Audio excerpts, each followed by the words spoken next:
Аз твдээ тэргүүлж байгаа Казахстаны үндэсний самрук казино баялагын санта Эрдэнэс Монгол нэгдэл хамтран ажиллах санамж хүчигт тус нэгдлийн гүйцэтгэх захирал даваа далаа бүгд нарамт Казахстан улсад гар үсэг зурлаа. Энэ хүрээнд Монгол Казахстаны үндэсний баялагын сангууд чухал ашигт малтамдлын чиглэлээр хайгуул, олборлолт, боловсруулалтын хамтарсан төслийг хэрэгжүүлэх, харилцан хөрөнгө оруулах талаар судалгаа их за мөн Монголын төөгүүд олон улсын зах зээл дээрээс хөрөнгө оруулалт татах зэрэг ажлууд хийгдэх юм байна.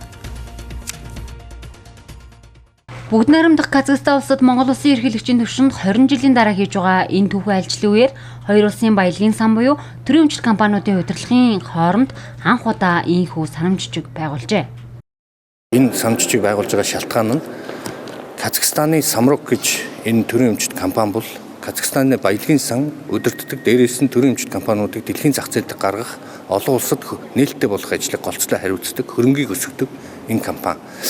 Өнөөдрийн байдлаар 80 тэрбум долларын хөрөнгийг энэ компани удирдах чинь доороо 300 гаруй төрийн өмчит компаниудыг нэгтгэсэн.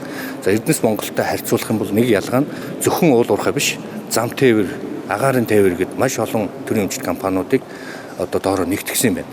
За үүсгэн байгуулагдсан цаг хугацааг нь харахаар Эрдэнэс Монголтой нэлээд төстэй.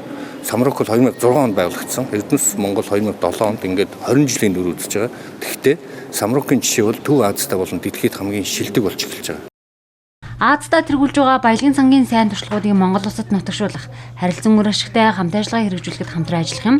Байгалийн баялагын өргөөжийг ард түмэнд тэгш шудраг хүртээж, ирээдүйн үр ашиг өсгөн нэмэгдүүлэх, үр дүндээ зарцуулахад нэгдсэн удирдлагаар хангаж байгаа Эрдэнэс Монгол нэгдэл Төв Азад жишг болж байгаа самрук казан баялагын сантай хамтран ажиллах усна нь уул уурхайн салбарын хамт ажиллагааг нэг шатаар ахиулсан үйл явдал боллоо.